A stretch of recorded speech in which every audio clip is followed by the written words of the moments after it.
Sveiks, Vent, tavā pusē. Sveiks. Esam tikušies tavā teritorijā. Jā, manā brīnišķīgajā paradīzē, kur mēs ar ģimeni dzīvojam netālu no Valkas. Prieks, Gunter, redzēt tevi šeit. Jā, tas brauciens, teiksim, tā gatavojās, bet ir noticis. Jo, kā tu zini, vienmēr ar svaigu aci, vai ne, no malas ir. Un man jau tev būs šai sakarā jau arī dažas, teiksim, interesants jautājumi pa Valku dabīgi. Bet, protams, mēs esam nākuši, lai parunātu par politiku, vai ne? Jo, kā mēs jau runājam, politika ir visur. Protams, tie cilvēki, kas saka, ka politika viņus neskar ļoti maldās, jo politiskie lēmumi ietekmē viņu dzīvi katru dienu un pat taktu. Jā, kā es atļaušos teikt to, kā es saku puišiem pie alus, ja tu saki, ka tev politika, ja tu politikai pagriez pakaļ, jā, tad politika tev pa pakaļ arī iespērs. Labākajā gadījumā. Jā, labākajā. Jo, tas ir tāds ar humoru aicinājums tiem cilvēkiem saprast, ka mēs īstenībā varam ietekmēt daudz vairāk, kā mums liekas, vai ne? Īpaši mazā valstī. Tomēr salīdzinoši ar mazu iedzīvotāju skaitu, pat neliela cilvēku grupa var būtiski ietekmēt procesu. Jā, viņiem ir tikai jāmobilizējas, un es gribu teikt, ka tas mērķis var būt pat ne tāds ļoti, varbūt mums modē tāds provinciāls, vajag mazliet plašāk to mērķi, un pēc tam vajag viņu, kā teikt, modificēt pēc apstākļiem. Tas tā. Bet ķersimies, kā teikt, vērsim pie ragiem, vai ne? Valsts. Mūsu valstī viegli diena nav bijis īstenībā. Mēs no tādas vienas kaut kādas, man tā liekas. Tagad šajā gadījumā ir tas moments, ko mēs visi skatāmies, ko mēs lasām avīzēs un ziņu laikrakstos, tas jaunais ekonomiskais uzrāviens, ka mēs apdzīsim beidzot, bet panāksim rietumus, rietumu Eiropu, labklājības ziņā. Kā tu uz to skaties? Jā, vakar Saeimā bija debates. Pati ideja, ka beidzot reizi gadā par to debatē valdībā un Saeimā jau ir pareiza. Un arī es to plānu vai ziņojumu esmu diezgan rūpīgi izlasījis. Esmu piedalījies arī debatēs Saeimas komisijā. Mērķi, kā vienmēr, ļoti skaisti. Mums gan tādi mērķi ir bijuši nacionālās attīstības plāna un tā tālāk. Mums tā problēma parasti ir tā, ka tam skaistajam plānam neseko rīcības plāns, un arī tagad es tādu neredzu. Un pēc tam, ja arī būtu tāds rīcības plāns, tieši secīgi, kā tad to plānu īstenos ar kādiem instrumentiem. Un ir vairākas lietas, kas caur gadiem ir vispār zināmas. Un katra valdība nāk un saka, jā, mēs risināsim, bet faktiski tālāk par lozungiem nav tikuši. Jo kādēļ tad mēs atpaliekam no igauņiem un lietuviešiem? Būtībā jau tās ir it kā vienkāršas lietas. Viens ir, protams, nodokļi, jo tiešām darba spēka nodokļi mums ir viss nelabākie, ja mēs skatāmies Baltijas mērogā, un mēs tomēr darbojamies vienā tirgu un mūsu preces iet uz turieni. Tur, kā vienmēr, pašlaik jau labu laiku strādā darba grupa, kur es zinu, ka tur ir ļoti diametrāli pretēji viedokļi iekšā. Tas jau varbūt pat ir labi. Viņiem ir, kur tad citur, ja ne darba grupā? Labi, bet šitie pretējie viedokļi jau ir beidzamos 10 gadus. Tev taisnība. Vajadzētu tomēr tad beigās pieņemt vienu lēmumu un ar to iet uz priekšu. Un tikmēr, kamēr tā darba grupa nav pabeigusi savu darbu, neko nevar izdarīt ar pašvaldību finansējumu, jo skaidrs, ka iedzīvotāju ienākumu nodoklis vistiešākajā veidā ietekmē pašvaldību budžetu. Jā, neapšaubām. Šogad ļoti daudzām pašvaldībām ir tik grūti, kā pat varbūt tajā banku krīzes laikā nebija. Tādēļ, ka vienkārši ir papildus izdevumi uzlikti, bet ienākumi faktiski ar valsts lēmumiem ir kas ir klasika jau mūsu samazināti.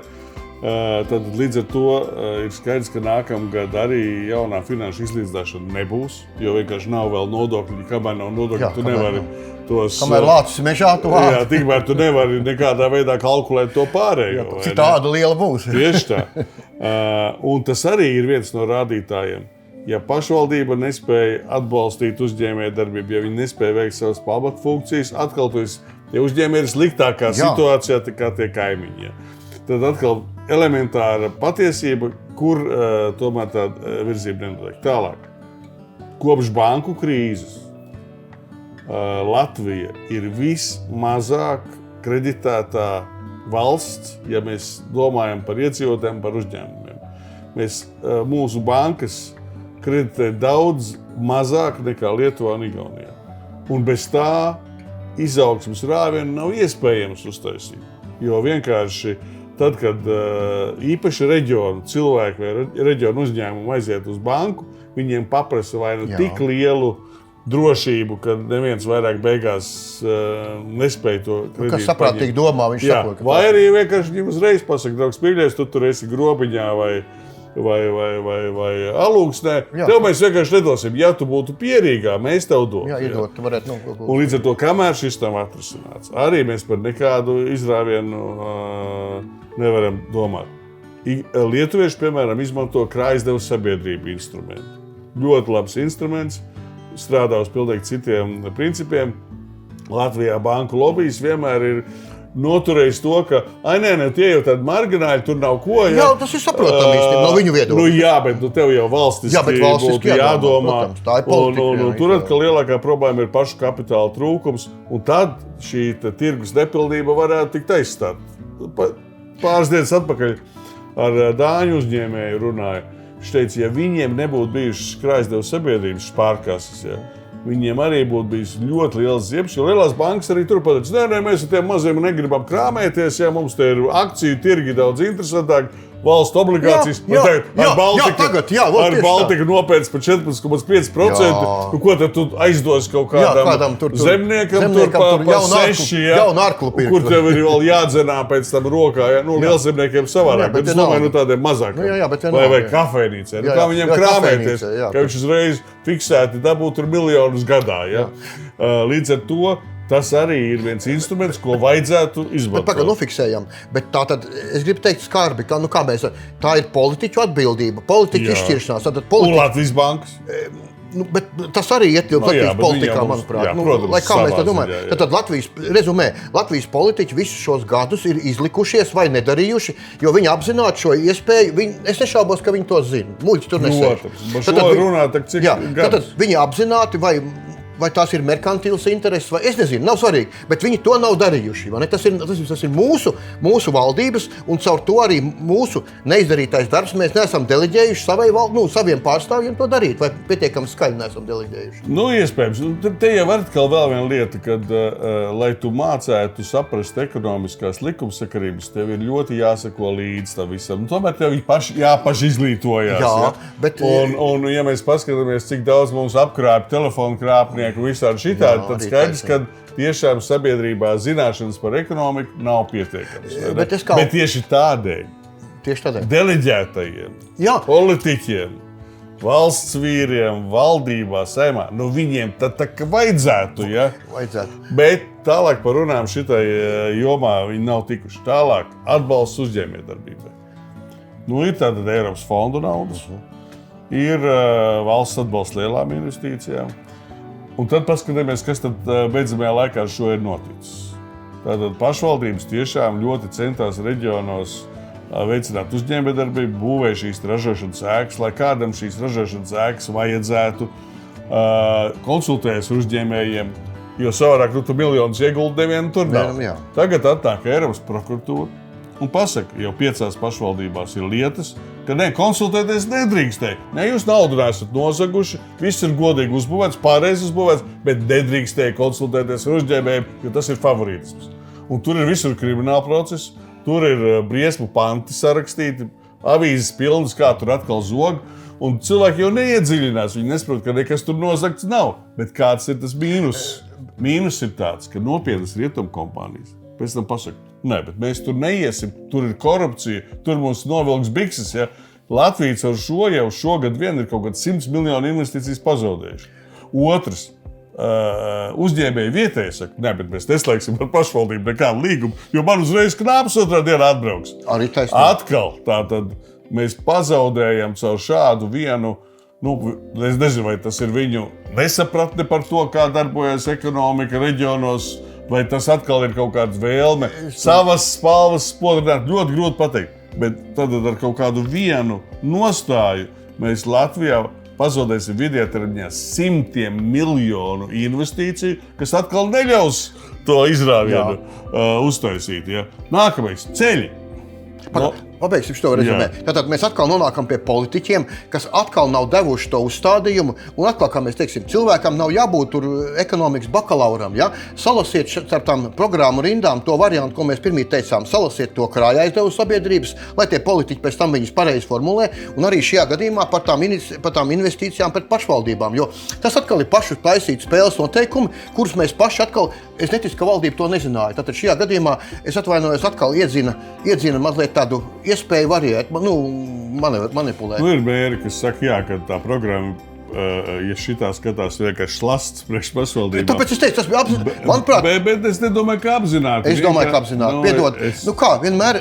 Bet lielākā pazaudētāja jau ir valsts savu šo. Bet kas, es atvainojos, kas man valsts, ja man ir villa, vai ne? Jo, ja tie krimināla procesi beigās būs sekmīgi, būs jau jāatmaksā pašvaldībā, pašvaldības nestēs, valstī būs jāatmaksā miljoni eiro. Jā, protams. Nē, bet te ir vēl viena lieta.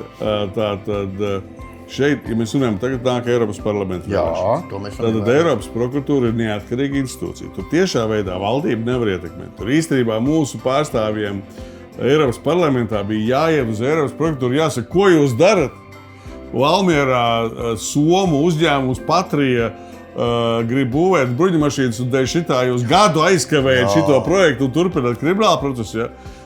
Tur bija jākliedz pilnā balsī. Un tādēļ tie, kas saka, ka mums jābalso tikai par tiem pieredzējušajiem, kā viņi tur Latvijai palīdz, neko viņi nav palīdzējuši šitai jomā. Ja? Līdz ar to atkal tās bailes kaut ko darīt, pateikt, ja gadījumā pārmetīs man, ka es tur korumpantus atbalstu vai vēl kaut ko šitādu. Ja? Bet skaidrs, ka ir pilnīgi skaidra ziņa, un to es gribu pateikt visiem klausītājiem. Tātad, ja kāds ir no uzņēmēja paprasījis kādu naudu, viņam ir jāsēž. Ja viņš ir uzbūvējis tiešām šo te ēku tādu, kur tikai viens uzņēmums var darboties. Es gan nezinu, kas tas tāds būtu, kas citam nedara. Bet pieņemsim. Jā. Labi, tad tā programma nav pareizi izpildīta, tad tie darbinieki jāatlaiž no darba. Bet tad, ja tu uzbūvē ēku, kuru nevienam nevajag, un kur tev tāpat tad naudu jāatmaksā, un lai tas tā nebūtu, un tu esi konsultējies ar uzņēmēju, ja, un tu esi darījis labu darbu, ja, un nevar būt situācija, ka tagad par to tev ir krimināla process, un kā jūs teicu, viss tur apstājās. Ja. Bet ceļi. Cik gadus mēs runājam par ceļiem?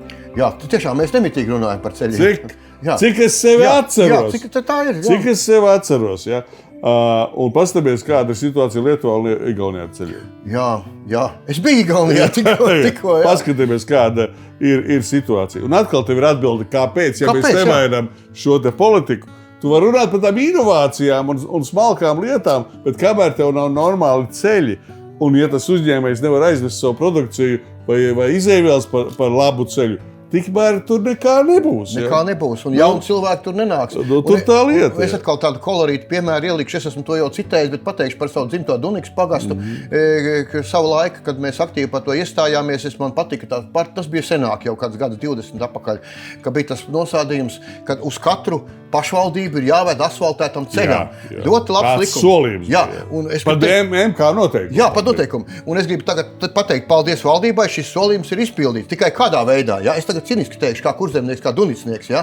Tātad nevis uzlika asfaltu uz Duniku, bet likvidēja Duniku kā centru, ja? Es saprotu, tas mazliet ciniski skan, bet ļoti uzskatām, kas parāda tiem cilvēkiem, bet tā atkal ir mūsu atbildība, mēs šādus cilvēkus izvēlamies, pieliekam pie varas, un kā es atkal saku tā ciniskā veidā, ja tu uztici Zaglim, teiksim, dzīvokļu atslēgas nemitīgi 3 reizes pēc kārtas. Ko tu brīnies, ka tev telzors jāpērk katru gadu jauns, ja, ka tev, es atvainojos, tā ļoti uzskatām. Tas ir tā, un šajā gadījumā par ceļiem ir tas pats, vai ne? Kad tu teici, mēs runājam, bet kāpēc nav šīs programmas? Kāpēc mēs atkal nevaram, kāpēc mums nav tās naudas, vai ne? Jā, līdz ar to, tad, kad mēs visu šo apskatāmies, kamēr, un, protams, tā pārspēlētā birokrātija, tur tagad kaut kāds plāns ir, ja.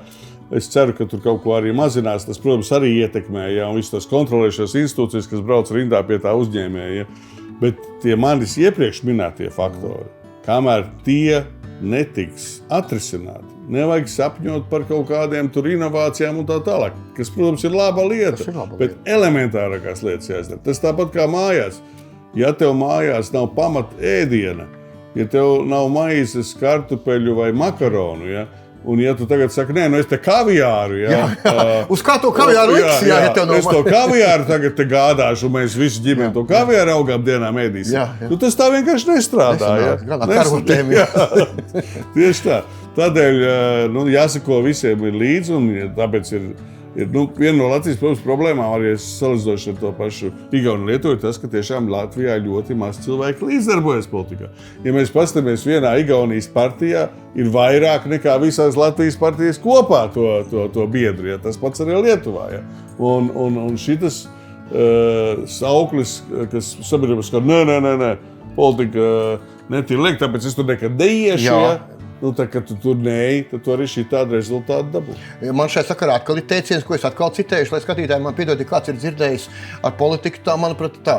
Ja tu gribi to no stāli, no sūdiem, kā kurzemnieki teica, iztīrīt, tev ir jāiekāptais sūdos ar abām kājām. Nu, tāds humors dabīgi.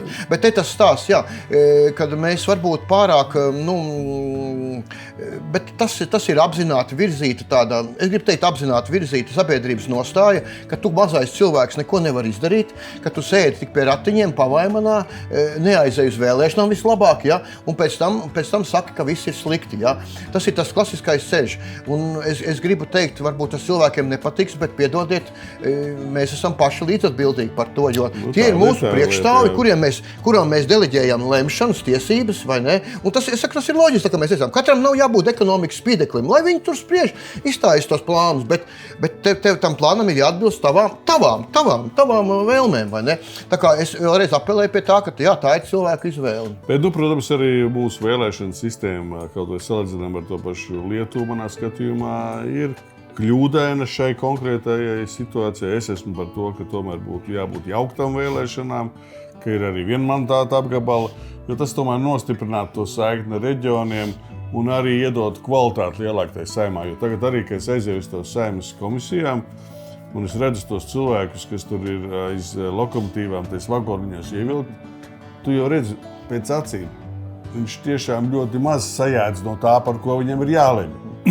Tikai tāpēc, ka viņš ir partijas sarakstā, partija tiek ievilkt, ja vienmandāta apgabalā viņš nekad iekšā netika. Jā, bet tagad viņš ir. Tagad viņš tur ir. Tagad kā vagoniņš viņš ir. Tagad vagoniņš ir. Tā kā arī šis ir. Un tas arī, un par šo, protams, mēdī nekad negrib runāt, jo šobrīd visi mēdī saņem ļoti dāsnas valsts subsīdijas, gan privātie, gan sabiedriskie. Ja? Nu, tad valsts tabulē tiek pūsts. Jā, un es gribu tā globalizēt mazliet arī šai sakarā. Manuprāt, šī situācija ir likumsakarība. Ja mēs tā atkal, mums abiem patīk vēsture, mēs zinām, ja? Un es to vēstures tā ļoti vispārīgi teikšu, bet situācija tā tam bija jābūt, jo, ja mēs zinām Ulbaņa apvērsumu, vai ne, 15. maija, nevien, tu varētu runāt ar savu tematu, ja? Bet tagad neaiztiksim, cik tas, bet fakts ir tāds, ka arī šis apvērsums bija it kā, neteiksim neizbēgams, bet viņam bija liela. Tur bija varianti. Bet kāpēc? Viņam bija savs objektīvs pamats. Jā, bet kāpēc? Vienkārši, lai neizpētītu vēsturi, kāpēc? Mēs esam nonākuši tajā pašā situācijā, jo mēs restaurējam to pašu satversmi ar tiem pašiem noteikumiem, vai ne? Un tās partijas ir atkal tādas pašas sanākušas, ne jau tās pašas pēc nosaukumiem, bet līdzīgas. Tātad politiskā situācija ir līdzīga. Un atliek vienīgais, kas nav pateicis, ka Ulmans toreiz teica, saima nevelk. Bet principā mēs visu tās apkārt virmo. Tātad, principā, Ulmans toreiz uztaisīja, realizēja to, kas nebija izdarīts. Protams, atkal par to, bet mums situācija ir līdzīga. Tagad tu teici, ir nekompetenci liela, ir lielā mērā tāda... Starppartiju kašķis, greizsirdība, arī koalīcijas iekšē. Mēs esam izdarījuši politisku eksperimentu, mēs esam reanimējuši to sistēmu un otrais nonākuši pie tā paša rezultāta. Jā, vienīgā starpība tā, ka tiešām šodienas pasaulē rietumu vadonība nav iespējama, un tieši tādēļ manā skatījumā jāmaina vēlēšana sistēma, kas vismaz to kompensētu. Jā, tieši tā. Tieši tā. Bet labi, tev bija vēl citi jautājumi. Jā, pāriesim, mēs jau kā vienmēr, tas ir tas mūsu raksturīgi, kā mēs saviem skatītājiem, klausījiem sakām, ka tu tā īsti nezini, pie kā mēs nonāksim. Ja? Mēs it kā sākam, kā teica, politika visur. Tagad aiziesim par, kas man Labi, ejam pie Valkas. Man patīk, es braucu cauri Valku, es skatījos, kā kurzemnieks, vai ne? Kritisku aci, kā jau kurzemnieks atbrauc uz vidzemniecēm paskatīties. Ja? Man patika, ka Valkas liepiņām ir jaunas frizūras, vai jaunas, vai... Man ļoti patīk, bet stāsts ir mazliet dziļāk, kā tu saproti, tādu humoru. Man patīk, ka šīs mazpilsētas iegūst katru savu tādu savu niansi. Man liekas, pastāst mazliet par tām. Kā, ar mazpilsētām tiešām ir kā ar dāmām. Tu par ko? Jo tāda dāma, kas par sevi domā, viņa negrib, lai ballē visām būtu vienāda kleita un vienāda frizūra, viņi grib izcelties. Un tas ir skaisti. Un tas ir skaisti, Tad tā balle ir pilnīgi savādāk. Iedomājies visas sarkanās kleitās, vienādās un visām tur sasona griezums. Nebūtu tik forši. Un arī ne katrai piestāv, katrai ir kaut kas īpašs. Un tiešām Valkā es ļoti rūpīgi, tomēr kopumā es esmu mērķis bijis vairāk kā 20 gadus ar pārtraukumiem. Mēs ļoti rūpīgi domājām, kā tad veidot to Valkas tēlu un arī kā būt labākiem par Igauniem. Jo blakus ir Valga, faktiski kopā, bet tomēr, lai justu uzreiz atšķirību. Man patīk tas stāsts. Tu esi Latvijā. Uzreiz mājas. Jā, tas ļoti redzēju, ka mums visvairāk siltināto māju no visām pilsētām. Nevienā citā tik daudz nav. Es ievēroju, es biju kaut kur tā lasīt, bet es ievēroju, ka tiešām ka mājām fasādes ir jaunas. Ne tikai fasādes, tur ir es saprotu, es redzēju fasādes. Viss tā siltināšana arī iekšā, vai ne, un siltumtīklu tā tālāk, kas ir pirmā vietā latviešies, uz iedzīvotāju skaitu, proporcionāli. Bet tās liepu griezums savā veidā ir Rīgā tā viena skola, kam ir tāds augsts liepu žogs, Pārdaugavā. Tas iekrīt acīs, bet šis vispār bija ideja no viena Kārķu zēna, kurš strādā labajos kokos ar uzvārdu Pilskalns. Viņš atnāca pie manis kaut krietnus gadus atpakaļ, viņš teica, man ir ideja. Un ka tām liepām vajadzētu formēt un veidot tādu vienu kantainu tā kā ielas garumā, un ka tas būs ļoti interesanti. Viņš bija uztaisījis arī vizualizāciju. Man ļoti iepatika, es teicu, daram. Un te pašā pirmā gadā mēs jau nocirpām, un tagad daļa tiek veidot jau kaut kāds 6-7 gadus, un jau redz to rezultātu. Jā, 100 punktu var redzēt. Un nekur citur tieši šādu veidu es ne ārzemēs, ne arī Latvijā neesmu redzējis, ka pilsētas tēlā, arī tad, kad šo Valku veidoja, tagad faktiski Valka tika sadalīts starp latviešiem un igauņiem, mums ir tās taistās līnijas tajās ielās. Ja? Mums nav, jo faktiski viduslaiku daļa tā jau palika igauņiem, tās mazās ieliņas. Tas palika igauņiem. Jā, un Valka veidoja tādas taistas, smukas ielas. Tas liepiņas var izpausties. Jā, un tad tur arī var izpausties, un tas ir tiešām ļoti dekoratīvi un interesanti izskatās. Bet, protams, Valgas kopīgajā centrā, es nezinu, vai tur kājām es izstaigāju, ja nē, es tev iesaku. Tur atkal ir tieši tas projekts, lai savilktu Latviju, Igauniju kopā, ka tu pat īsti nesaproti, kurā valstī tu esi, un kad ir sajūta tāda, ka tas ir kaut kas īpašs, un tur ir mums tās kopīgās šūpoles, kur tu vari iešūpoties to vienas valsts otrā. Un tad mana ideja, ka ir tāds soliņš ar Latvijas, Igaunijas karogu tieši uz robežas, un tu vari vienu kāju nolikt Latvijā, otru Igaunijā, nobildēties. Šito tu noteikti izdari. Ja? Un vispār visiem pārējiem tādā ziņā otras tādas pilsētas pasaulē jūs neatradīsiet, kur tagad tā robeža ir pārvērsta par tādu no defekta par efektu. Ja? Arī mums ir pie robežsargu kontrolmāņā turisma informācijas centrs, un tur ir arī robežas minigolfs, kur tu vari izspēlēt minigolfu, un katrs tas ceļš ar robežu saistīts Latvijas Igaunijas karogu, tur tā kā kontrabandistiem, viss kaut kas tāds saglabās. Jā, kontrabandisti. Jā, savulaik tas bija. Nē, viss vēsturi. Jā. Tā ka šīs ir lietas, un aizbraukt uz Alūksni, kas atkal arī fantastiski sakot, bet tas ir kaut kas cits. Jā. Tas ir kaut kas cits,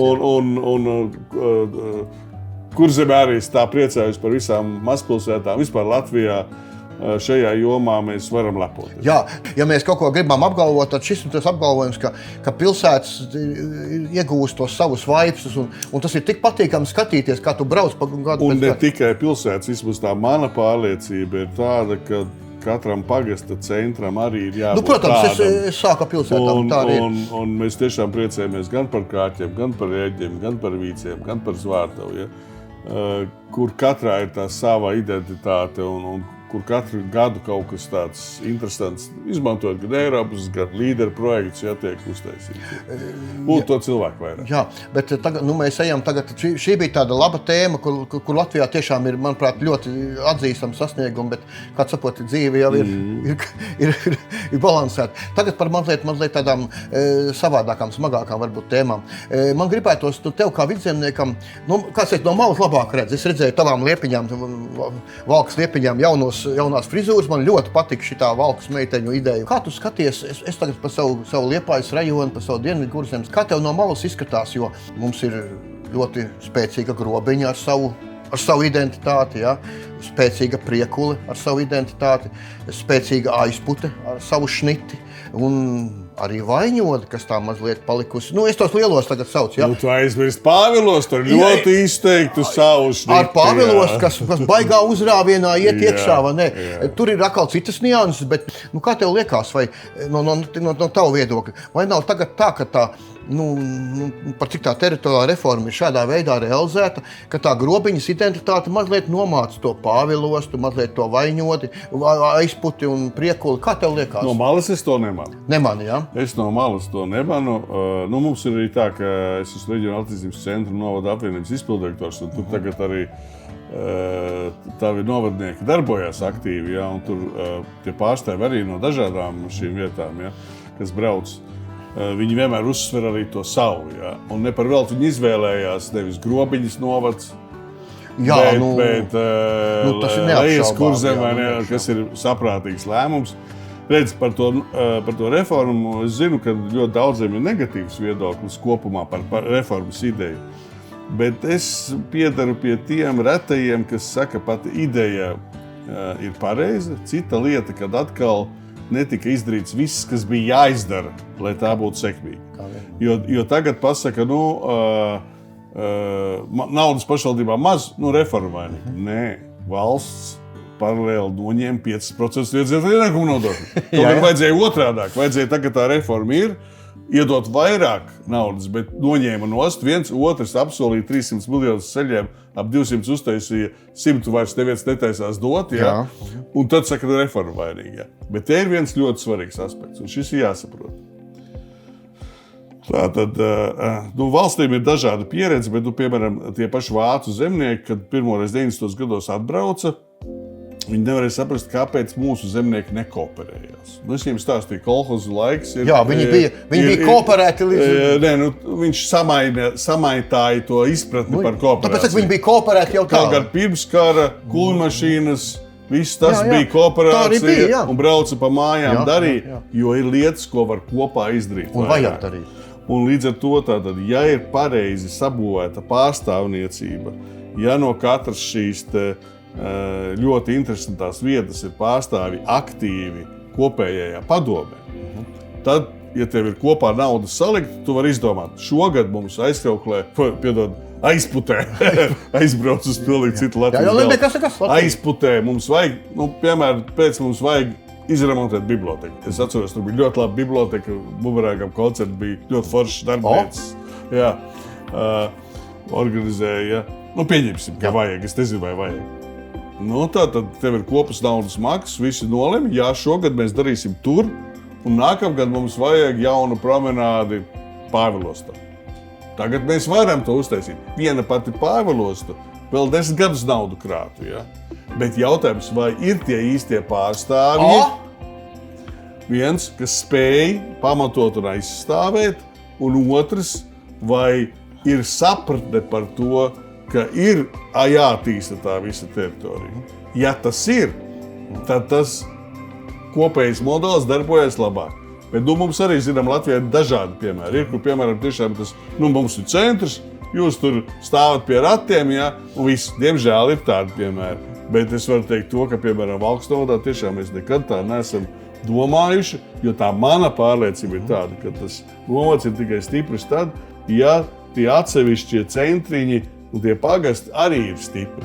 Ja arī tur ir cilvēki. Cita lieta ir tā, ka pašvaldībai ir neiespējami ietekmēt tos lielos procesus, ko jau knapi valsts var ietekmēt. Ja? Un te atkal mēs nonākam pie ceļiem, pie skolām, pie aizņemšanās iespējām un tā tālāk. Un tad, protams, tas vēl pasliktina to situāciju, jo cilvēki, kā viņš nopērk māju, piemēram, es vēl pieminēju par ekonomikas, ka laukos tas internets nepaliek labāks, otrādāk. Jo tagad 3G ņem nost, bet 5G tur nekad nebūs, jo tur par maz ir iedzīvotāji, vai ne? Un atkal kaut kāds iedzīvotājs slānis paliks bez tā pakalpojumā, viņš būs atkal ļoti dārgs. Ja? Viņš būs dārgs. Līdz ar to, tātad šīs ir lietas, kur valsts līmenī būtu jārisina. Ja? Un valsts līmenī bez lozungiem tādu īstu gribu es neredzu. Arī, starp citu, nesen bija ilgspējīgas attīstības komisijā starpziņojums tieši par reģionālu attīstību. Valsts pat no plānotā ieguldījuma nav ieguldījusi nekur tik, cik bija plānots ieguldīt, lai tie reģioni attīstītos. Ja? Šur tur 25, 46% no plānotā. Tā nauda ir tie, kas skaļāk klieguši, iedota, bet līdz ar to mēs to Latviju noplicinām. Šai sakarā es formulēšu savu skatu šajā jautājumā, kā mēs teicām, jo, lai skatītāji, klausītāji redz, ka mēs neesam sarunājuši, ka mums ir katram savs viedoklis. Es domāju, ka tu labi pateici, man patīk tava nianse, ka tu teici, vai mēs esam tam gatavi. Manuprāt, mēs šādai pašvaldību reformai šādā mērogā vēl nebijām gatavi. Es atkal teikšu tādu piemēru no veciem laikiem, kā man teica viens vecs vīrs, tas bija no tiem laikiem, kad vēl bija Aizputes rajons, kad vēl bija Priekulas rajons, kā rajons atkal. Tikai gluži atceries to, ka pirmskara Latvijā apriņķis bija daudz lielāks. Un tos rajonus uztaisīja, lai partorgs ar zirgu var aizbraukt, izčakarēt tos kolhozniekus. Ja? Bet tu man izņēmi vārdus no mutēm. Tikai tas vecais vīrs teica savādāk, lai kolhoz priekšnieks ar motociklu var apbraukāt savu kolhozu. Bet sākumā ar zirgu. Jā, tev taisnība, bet es domāju, ka mēs tiešām pagaidām esam gatavi tikai šim līmenim. Ko es redzu, ka tomēr mēs paņēmām tos lielākos centrus, bet vēl ir daudz mazi miestiņi, tur ir Kalvenīte, tur ir vēl tādi miestiņi, tur ir Saka vēl vai ne, un viss. Un te ir to vietējās kultūras, tāda Rucaviņa vai ne, Dunika, es nerunāšu pat, jā. Runa par to, ka tie vietējie kultūras mīlētāji, tie patrioti, viņi jau ir ar sirdi un dvēseli par to, bet viņu pirmkārt paliek fiziski mazāk. Tas balstiņas arī piekūst, skaļi atgādinot par sevi. Un ka viņus tomēr šī vietējā globalizācija, es nebaidos šī vārda, šī lokālā globalizācija, viņus tomēr nomāca. Ja viņi būtu tai savā, mazākajā, savs kā gribi, nav svarīgi pie tā vārda, apriņķī vai pagastiņā, teiksim, ja? Viņi tomēr pat tā pārstāvniecība nebūtu. Par to deputātu kvalitāti mēs atkal varam diskutēt, kāda viņi būtu, protams, provinciāli vai ne, iespējams. Bet, manuprāt, tiešām kompromiss, bija šie, tā kā mēs runājam par to kolhozu priekšnieku ar to motociklu vai par to partorgu ar zirgu, ja? Tas ir tas, un tur vēl viens arguments, ap citu bija, cik tālu viņš var sazvanīt ar telefonu, nepiesakot tālsarunu tajā laikā. Bet tas ir tāds. Man liekas, ka pareizākais ceļš būtu bijis tāds, ka integrēt šos novadus tādā veidā, bet nenoslēdzot civilo aizsardzību, ceļus, protams, ugunsdzēsību, drošību. Šos te liekot, kā, piemēram, mūsu gadījumā pat kopā ar Liepāju visticamāk, vai ne? Jā, bet kas ir vārds pašvaldība? Tad paši valda. Tādā ziņā es tev piekrītu, ka tas būtu labi. Bet atkal paskatīsimies vēsturē. Kā darbojās pagasts, pirmskara Latvijā vai pat cara laikā? Tātad visi pagasti apmēram ekonomiski bija vienādi. Bija zemnieki, bija mužnieki. Pirmskara Latvijā vairs mužnieki tikpat kā nebija. Daži ar mazām mužņām, tātad zemnieki ar diezgan lielām ģimenēm. Un tātad tie zemnieki visi bija ekonomiski aktīvi. Tātad visos pagastos bija apmēram vienāds ekonomiski aktīvo cilvēku skaits. Un toreiz viņi negaidīja, ka valsts viņiem iedos. Jā, tev taisnība, viņi negaidīja, viņi darīja. Kooperējās, viņi dibināja biedrības, sabūvēja tos biedrību namus. Jā, tās piensaimnieku biedrības vienmēr nekas bija visāds. Un piensaimnieku biedrības, krājasdevas sabiedrības, lauksaimnieku biedrības. Tos namus, kur taisīt to kultūru, arī paši uzbūvēja. Un tagad tu pasties, cik tādā pagastiņā tagad ir aktīvi cilvēki, kas būtu gatavi daļu savas naudas tam atdot. Un šeit ir tā atbilde, kāpēc tavs modelis nav dzīvot spējīgs, jo pirmkārt to ekonomiski aktīvo cilvēku jau pagastos ir par maz. Jau ir par maz. Un otrs, daļa no viņiem nav gatavi no sevis atdot neko. Nu, viņiem nav to mums padomu okupācijas laiks ir izmēzis, un tas ir ārprātīgi slikti, kāpēc arī Latvija nav tik stepīga, kā varētu būt, ka lūk tā sapratne, ka ja es esmu aktīvs, ja, un ka man tad līdz ar to ir jādalās ar pārējiem, ka tas ir dabīgi, ja, ka man ir jāuzņemās šī sava veida atbildība arī par tiem bēdu brāļiem dzīves un jāpavalk uz augšu tā sava lokālā vieta. Protams, mums izcēl piemēri, ka tādi cilvēki ir. Bet masveidā, bet tas nav obligāts pasaules. Bet masveidā tas tā nenotiek. Un tas ir iemesls, kādēļ tas mazais pagastīšs dzīvot spējīgs. Tad viņam vajag vēl lielāku dotāciju. Jautājums, kurš viņam to iedod? Es redzu izēju. Atkal daudz, kas ir nokavēts atkal no valsts šajā gadījumā. Mēs jau to runājam, bet formulēsim vēlreiz. Tad 3 lietas ir elektrība, ceļi, ko mēs runājam, un internets. Tā pavisam ātri. Jo ja jaunam cilvēkam, ja viņš grib strādāt, protams, viņam vajag. Un te ir tas problēma. Un, manuprāt, mēs ar internetu esam tādā apvienošā situācijā, nelabā. Tas Latvijas plāns par to optisko kabeli. Kā viņš ieraka, un tā jau neizmanto līdz galam. Tas ir 100 miljonus salika zemē. Bet labi, ka vismaz ir ieraksts. Es atvainojos, tā dzīksla tur ir. Bet tas ir jāpabeidz, vai ne? Tas ir 10 gadus nevar pabeigt. Bet tas tomēr jau ir ar daudzām kļūmēm, bet pa lielam ir izdarīts. Nosacīt labi, teiksim tā, bet ar ceļiem tā situācija ir diezgan kritiska. Un te ir tas moments, es atkal pinēšu to Dunikas piemēru. Jā, visi saka, elektrība ir daudz labāka kā pirms gadiem 20 neapšaubām. Tad te mēs varam diskutēt par tarifiem, bet neapšaubām kvalitāte ir labāka. Interneta kvalitāte ir arī uzlabojusies, protams, ne ideāla, bet, teiksim tā, ciešama. Bet es vēlreiz saku, ja būtu tā optiskā schēma realizēta pilnībā, tā būtu vienkārši perfekta. Bet savukārt ar ceļiem ir trešais zobs mutē izkrīt, vai mucāja tā dēlītes. Un līdz ar to jaunie nenāks uz laukiem dzīvot. Un te ir tā atslēga. Ja valsts tālredzīgi, ja mēs deleģētu saviem delegātiem teikt, lūdzu, dariet to, lai tas būtu.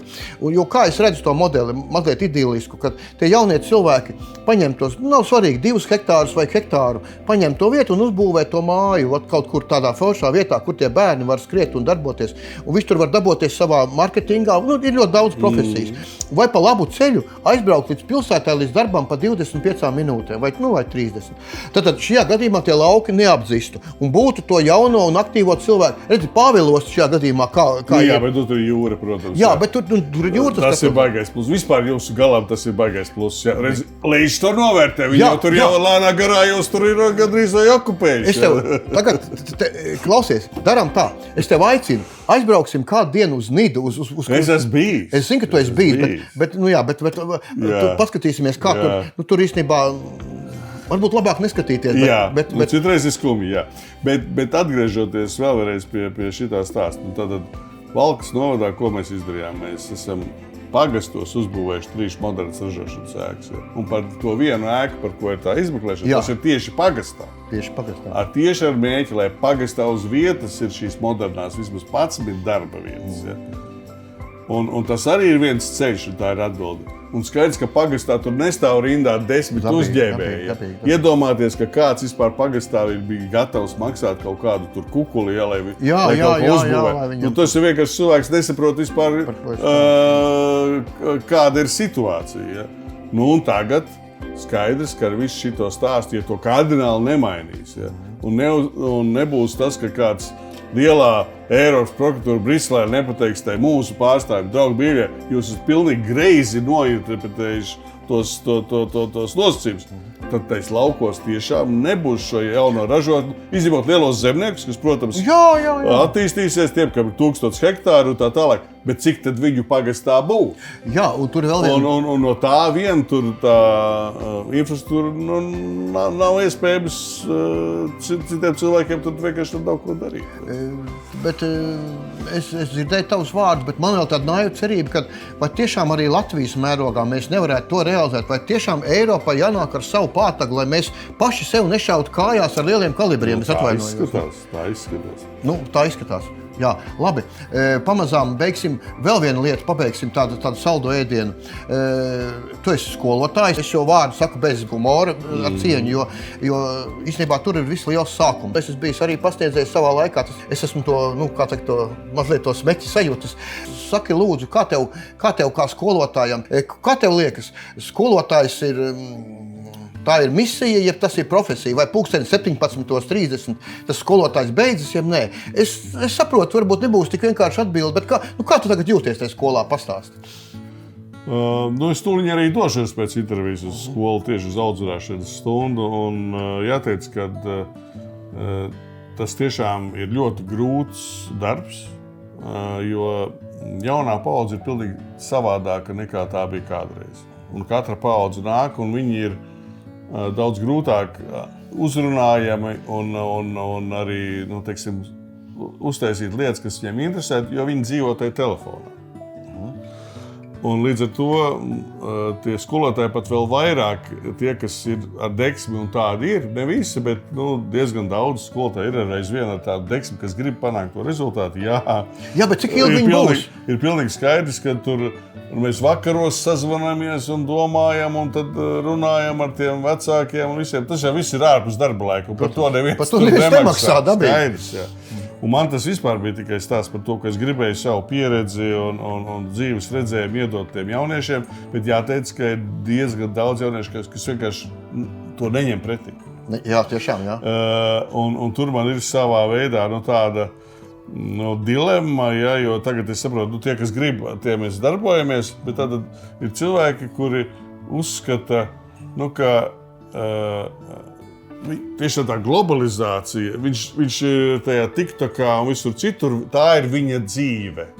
Un šitē viņš uz laiku ir kaut kādā tādā starp posmā, kam ir jāiziet cauri, un tad es braukšu uz Ameriku vai uz kurienu vai tā tālāk. Un kaut kāda Latvija, svarīgas lietas, tradīcijas, vēsture, tas viņam nav vispār svarīgi. Un es nesaprotu, kā to var izmainīt. Es godīgi pasaku, ka es pirms tam biju tādā ideālistiskā sajūtā. Es taču, es gan mācēšu, es gan varēšu. Ja? Un tu ar viņu runā, un tu saproti, viņš pieklājības pēc, jo viņi tomēr man ciena. Viņš uzklausa, bet tu netiec viņam klāt. Ja? Un uz to patriotisko pasākumu, ko es esmu izdomājuši forši, viņš vienkārši neatnāk. Viņš neaiziet arī uz to koncertu, kas ir bezmaksas, ja, un kas ir fantastiska muzika. Ja. Es saku, ko tu darīji? Mēs te ar draugiem datorā spēlītas paspēlējam. Ja. Un tu viņiem netiec klāt šitiem te. Bet es tagad arī runājot ar ārzemju kolēģiem, kas ir skolotājiem, vairāk vai mazāk šī problēma arī ir globāla. Ja. Es nešaubos, jo mēs jau pēc Eiropas štampiem ejam. Nē, bet mēs pat neejam. Tas vienkārši tādēļ, ka mēs dzīvojam globālā pasaulē un tā fragmentēšanās. Ja, un tas ir jauniem cilvēkiem. Viņi dzīvo pa 2-3 grupiņām. Viņiem arī pat klases vakars viņiem neinteresē. Ja. Viņi dzīvo pa 2-3, viņi ir līdzīgi domājuši, viņi var labākā gadījumā sasveicinās. Sliktākajā viens ir ieskatījies telefonā, iet otram garām, pamāc ar galvu. Ja? Un es uzreiz teikšu tā, ka ir fantastiski gaiši, forši, gudri jaunieši, ar kuriem viss būs kārtībā. Bet ir viena daļa, kas, lai arī varbūt pat paliks dzīvot Latvijā, bet viņi dzīvo jau citā pasaulē, citās kategorijās, un viņiem varbūt būs kaut kāds interneta draugs Spānijā un viens Amerikā, ja, un viņi ar viņiem sazināties, viņiem tā lokālā kopiena maz interesē vai neinteresē nemaz. Un tas vienīgais, ir divi veidi, kas būtu vairāk jādara. Tie, kas spēlē sporta komandās, jo tur ir pilnīgi savādāk. Tur ir komandas gars. Ja? Ne par velti arī tas hokejs un basketbols ir tik svarīgs, ja? Ka tie, kas pavalkās. Otrs, kas dzied koros, bet tu dabūtu tai korī viņu iekšā. Ja? Vai deju kolektīvos. Tur var manīt. Tur ir tā deksme, tur ir Latvija, tur ir svētki, tur viss ir kārtībā. Tur tiem bērniem mirst acis, bet atkal tie, kas to stūri aizslīd, tu jau viņus nedabū iekšā tur, jo ar varu jau tu nevari izdarīt. Un visus mēs nekad nedabūsim, būsim godīgi, vai ne? Tu pats saproti. Jā, bet tas procents savulaik bija mazāks, tie, kas bija tādi. Jā, es tagad atkal no savas puses rezumēšu. Redz, man arī ir bijuši vairāk piedāvājumi darboties izglītības sistēmā arī šajos laikos, un es esmu atteicis, teiksim. Un es pateikšu, kāpēc, jo es to situāciju analizēju. Man likās nepareizs varbūt es baidījos grūtību, tu man tagad pasaki, tas balans starp skolnieku tiesībām un skolnieku pienākumiem. Ja? Jo es direktorei tā arī godīgi pateicu, es saku, piedod, bet visticamāk, es nesaku, kurā stundā, bet es izdzīšu kādu vienkārši no stundas ārā, vai ne? Es saku, es viņu neizmetīšu pa pirmā stāva logu, protams, ne, bet vienkārši es teikšu, teiksim, ja tur no starp 30 ir viens, kas traucē stundu, es viņu izdzīšu ārā vienu reizi, otru reizi, trešo reizi, ceturto reizi, visticamāk, pret mani sāks represijas, vai ne? Ja, balans starp pienākumiem un tiesībām, tas ir pazaudēts. Jā, bet tas ir jāatjauno. Jā, tas ir pazaudēts. Es neredzu ceļu. Mēs valkā, šis ir pirmais gads, kad telefoni ir jāatstāja pirms stundas speciālās kastītēs. Stundās viņi vispār telefons nedrīkst lietot, kas ir jau pluss. Jā. Ir valstis, kas ieejot skolā uz visu mācību laiku noņem telefonus, ja mēs tik tālu vēl neesam gājuši. Ja. Jo acīm redzot, tiešām ir lietas, kas būs tomēr jāpadara atkal obligātas, lai mēs šos visus, kas tagad aizslīd prom, jo tu viņiem neko nevar izdarīt. Viņš vienkārši tevi ignorē, ka vairāk lietām būs jābūt obligātām. Un tad varbūt to vēl varēs saglābt, ja, bet tas, ka beidzot ir kaut kāda sapratne daļā sabiedrības un politiķos, ka mēs esam aizgājuši absolūtajā tikai tiesību grāvī ir, bet ir arī tādi, kas kliedz skaļā balsī, ja, ka nē, un daļa vecāki, ja, nē, mums ir tagad tikai bērniņš, viņš tikai kā viņš grib, lai arī notiek, ja, un viņi nedrīkst neko spiest, kur vēl tur, kā Japānā liek tīrīt klases, ja. Es domāju, ka īstenībā viss tas arī būtu jābūt pie mums. To mēs visi esam gājuši, mēs esam nesuši skolā malku un ūdeni, vai ne, lauku skolās. Bet es domāju, ka šis ir aktuāls moments. To labi pateica. Ir daži, kas klieks par to, un te tā nianses. Viņi klieks kā likums, un viss skaļāk. Tas nekas, ka viņi ir 3 no 20, ja? Bet tas viņu skaļums pārkliedz tos 17 pragmatiskos. Un te vajadzētu tiem, manuprāt, ir beidzamais laiks nākt, jo es redzu, kā tie skolotāji, tā kā tu saki, ir izdeguši, ja? Te vēl tas nedraud, ja tev vēl duka ir iekšā. Bet es jau nestrādāju pilnlaiku, man ir vieglāk. Jā, dabīgi, tev vieglāk, jā. Bet es redzu tos skolotājus, kas ir izdegušies, kas arī sociālos tīklos tos pasaka, vai ne? Un ja mēs šo nedarīsim jau tagad, bet par ko es brīnos mazliet, es neesmu skolas sistēmā, to varbūt citreiz par to runāsim, tagad ieskicēsim, ja?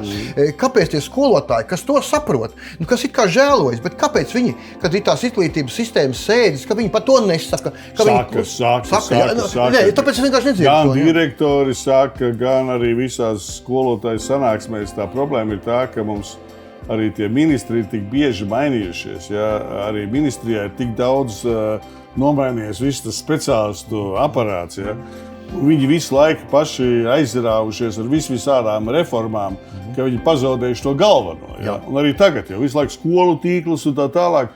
Kaut gan šie jautājumi ir 5 reizes svarīgāki, par ko mēs tikko runājām. Ja?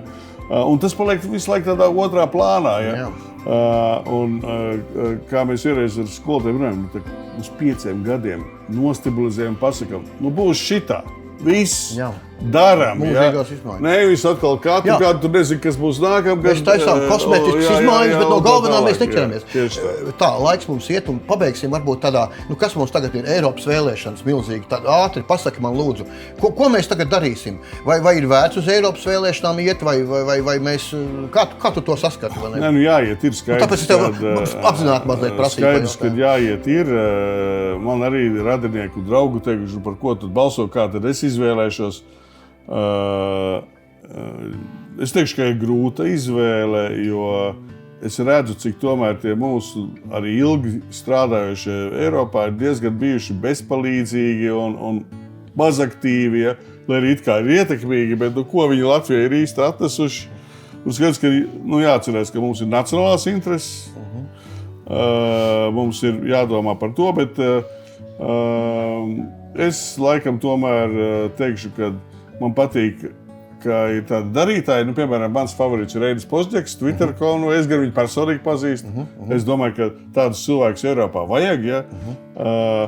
Es teikšu, ka atkal personīgi pazīstu, un mans favorīts ir arī Artis Pavriks. Jo visi aizsardzības ministri runāja, viņš tomēr panāca, ka tās Patrijas sāk Latvijā ražot. Viņam tur bruka virsū visu kaut ko citu. Bet beidzot viņas ražo. Vienīgais no ministriem. Bet nevar certificēt, bet tas ir cits stāsts. Jā, atkal tu visās. Un Foxus nevar tagad šitie jaunie nekādi. Ja būtu pabriks sen jau tie Foxus jau būtu mūsu armijai.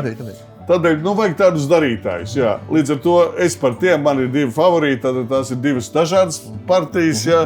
Un tā mēs droši vien draugu pulkā sadalīsim, jā, kurš par ko balso. Bet galvenais skaidrs, ka nevar ļaut Krievus laist uz turieni impēristus Ždanoku, vai otrais nav tāds kaut kā Ždanoku, un katrs latviets, kurš neaizies uz vēlēšanām, veicinās to, lai tur atkal Ždanoka otra kaut kāda Rosļikovieta, tur atkal ir, ja, un tā ir kauna visai Latvijai. Kaut vai tāpēc vien, ja, ir jāaiziet un jānobalso, ja, un nedrīkst sēdēt tajā dienā mājās. Un es piemetīšu klāt to, ka tu jau teici arī paldies par tiem. Man arī personīgi gods pazīt gan Reini, bet es uzlikšu vēl vienu cilvēku no šajā gadījumā. Es likšu Raimondu Bergmanu, manuprāt. Viņš ir milzīgi progresējis, vai ne? Es dabiski neatklāšu precīzi, kā es balsošu, jā, bet es saku savu simpātijas. Raimonds arī labi izvēl. Jā, teiksim, par to, ka viņš ir, es redzu, kā viņš tur kanti, kādiem kārdinājumiem, kā viņu ar pātagu, ar pīrāgiem iespaido un kā uz viņu cer vēl ar vienu, vai ne? Un viņš nepārdodas. Man tas patīk, ka vīrs tur savu šniti. Un šajā gadījumā arī viss gods Reinim. Bet tu pareizi teici.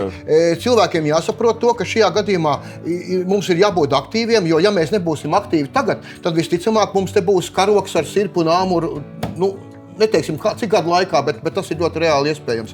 Un tie, kas domā, ka būs mierīga dzīve kā Padomju Savienībā, draugi mīļie, jūs neesat bijuši Krievijas iekšienē. Es esmu bijis. Tās ir briesmas, tas ir ārprāts, kā tur cilvēki dzīvo. Ja? Aizvien ar sausām toaletēm, aizvien bez centrālās apkuras. Jā, bet ar Putinu uz lūpām. Bet ar Putinu uz lūpām, jā. Nevajag skatīties uz spožo Maskavu un Pēterburgu. Tas ir pilnīgi kaut kas cits. Pārējā Krievija un viss tas ir. Kāpēc jau viņi gatavi par tām naudām iet un slepkavot, ja? Ka tā viņiem ir iespēja arī izrauties un kaut ko nopelnīt. Jā, paradoks. Krievija Ģerevņā dzīvo labāk kā jebkad tagad. Jo dēls ir kritis, kā Ģina viņš ir dabūjis. Un mamma cīniski saka, es jau vēl nobnapils. Tā kā tomēr uz Eiropas uz vēlēšanām un balsosim par savējiem. Tieši tā. Okay. Paldies.